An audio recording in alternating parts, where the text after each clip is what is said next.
पंढरपूर ते मोहोळ पालखी मार्गाच्या कामात 1400 कोटींचा गैरव्यवहार, सुषमा अंधारे यांचा गंभीर आरोप।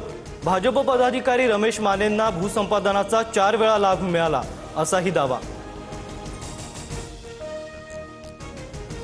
मुंढवा जमीन गैरव्यवहार प्रकरणी अटकेतील शीतल तेजवानीची आज पोलीस कोठडी संपणार।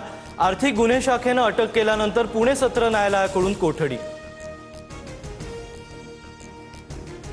पंतप्रधान नरेंद्र मोदींकडून एनडीएच्या सर्व खासदारांना आज रात्री जेवणाचं निमंत्रण। सर्व खासदारांना पंतप्रधान मार्गदर्शन करण्याची शक्यता। मनसे नेते संदीप देशपांडेंनी सार्वजनिक बांधकाम मंत्री शिवेंद्रराजे भोसलेंची भेट घेतली।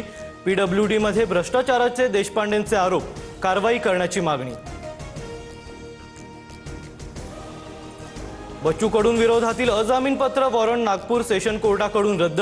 नागपुरातील आमदार निवासात 2020 साली केलेल्या आंदोलन प्रकरणात दिलासा।